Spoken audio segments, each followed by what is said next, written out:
Hi everyone, welcome to the second part of the Thriving Women Part 2. I'm Amber Myers and I'm going to be talking a little bit about heart health.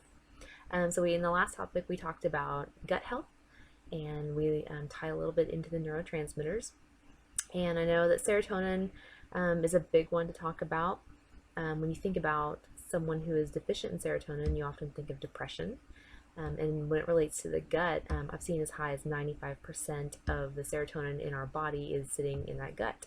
Lots of receptors are in there that will absorb it, and then will kind of modulate the functions of not only the gut, but the happiness of your other organs and how well they're going to work. But I don't know if you've ever noticed this, but if you're stressed or depressed, sometimes your bowel habits may change. And I think it's the serotonin getting moved around to places it's probably not supposed to be, and is not being used the way it's supposed to be. But with stress and depression, a lot of people don't know or maybe don't think about it, but it also really hurts your heart. It leads to different cardiac events like heart attacks and strokes, strokes being built up different ways over time. But for this women's class, I want to talk about heart health because heart disease is actually the number one killer for women. I think most of the time it's thought of as a men's disease, but it's actually number one for women. So when you get stressed, your body sends out these inflammatory markers and it sticks it on the areas that are under stress. And then that way, when it sends out the cells that are supposed to heal the body, it knows and sees those markers, and that's where it goes.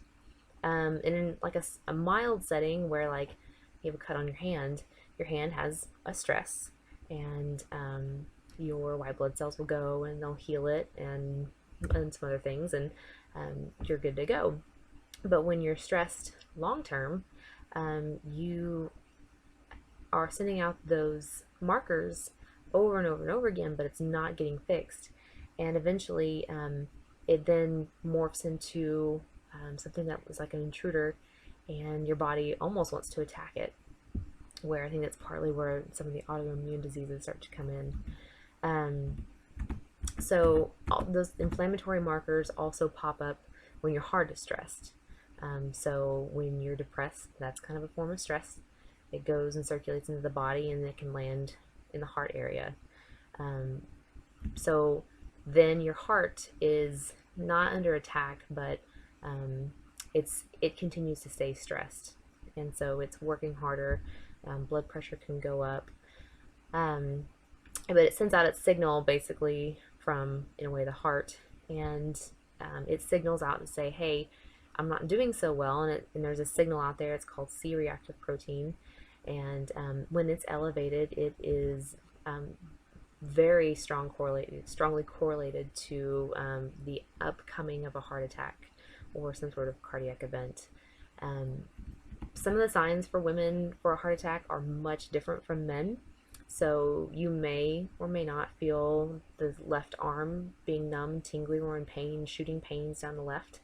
You may feel like you're having heartburn. Some women have reported feeling like they have the flu, and then anywhere from days to weeks later, they have a heart attack.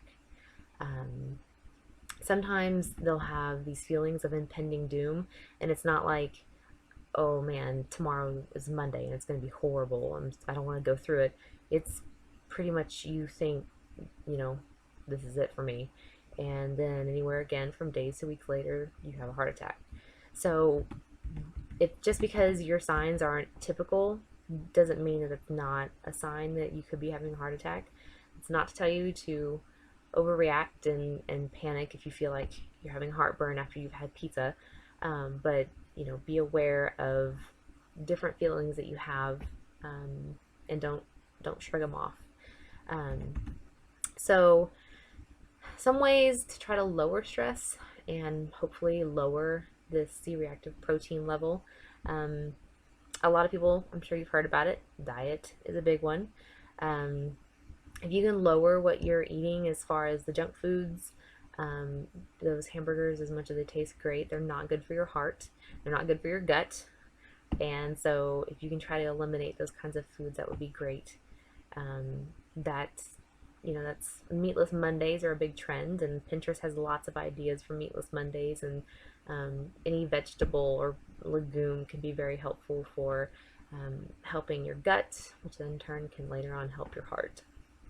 So you probably also heard about smoking.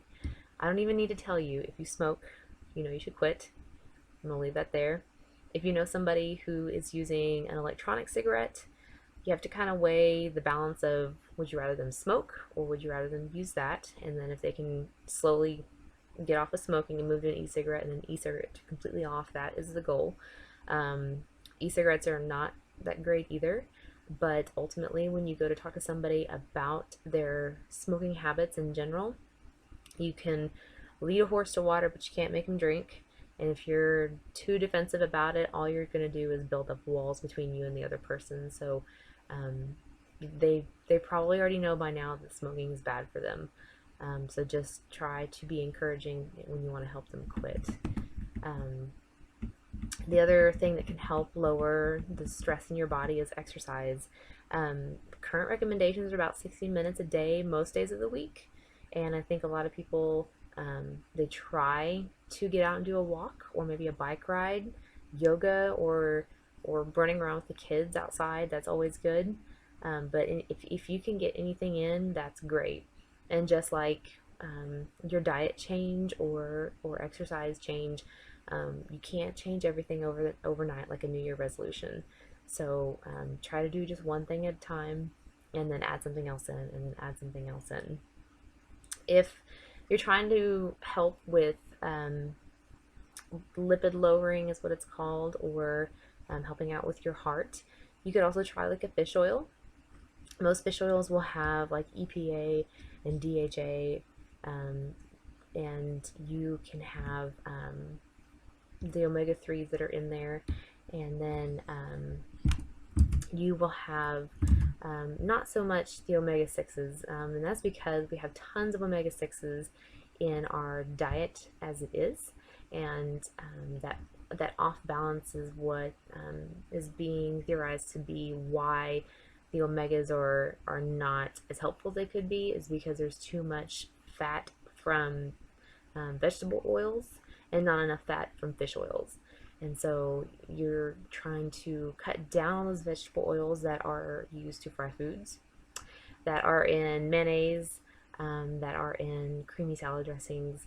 You want to cut down on those, but still add in the fish oil.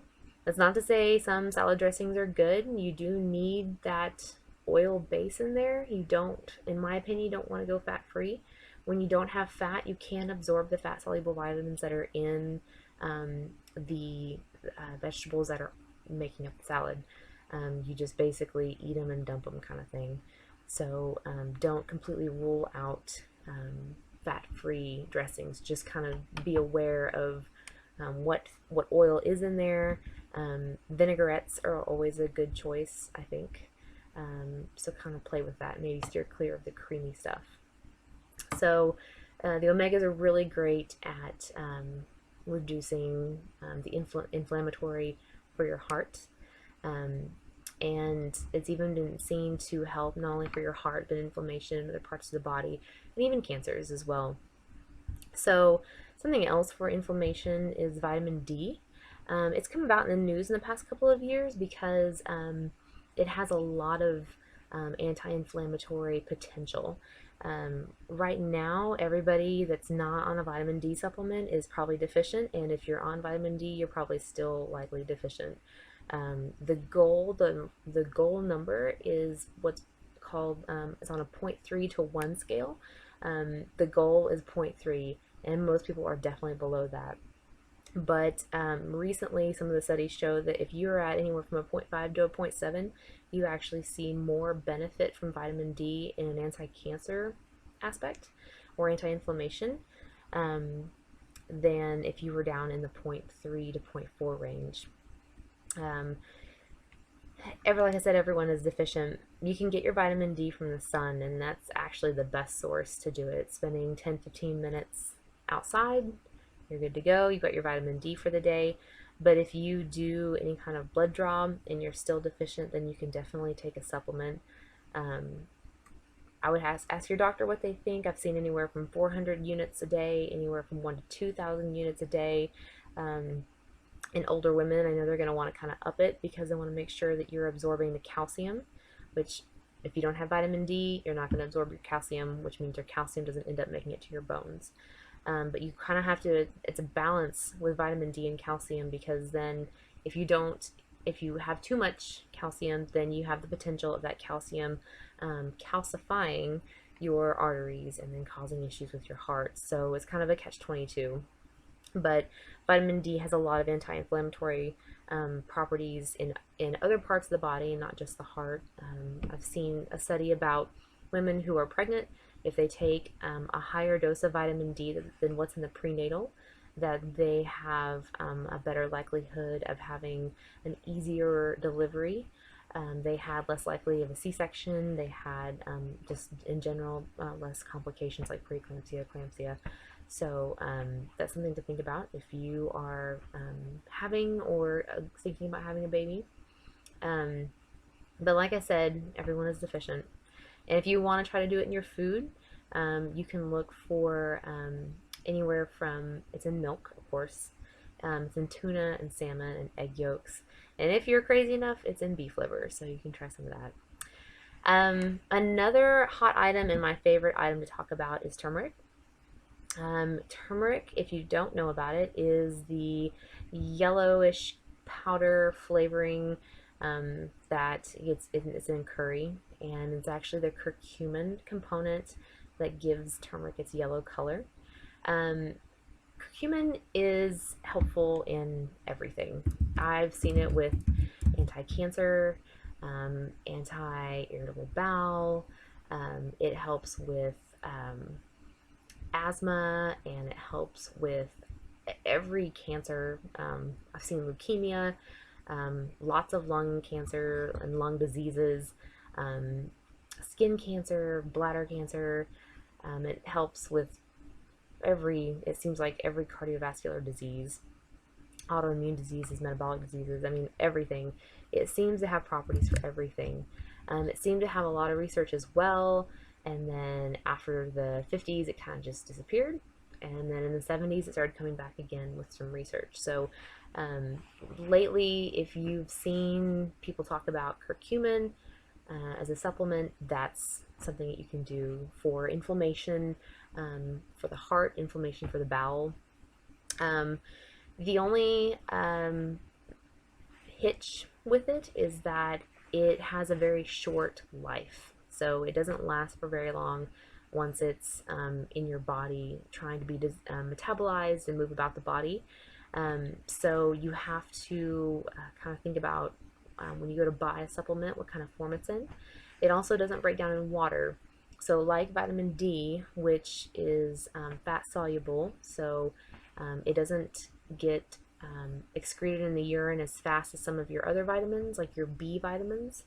So, it likes to kind of hide in your fat and muscle tissue. Curcumin is the same way. It doesn't get flushed out. When you take enough of it, it doesn't just get flushed out with your other B vitamins. So you'll want to find it in what's called a liposomal form.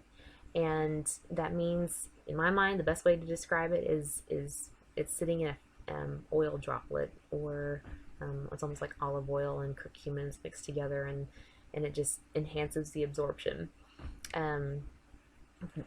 Turmeric is just, or curcumin is probably what you're going to find in it. It's probably one of the neatest items that I've seen.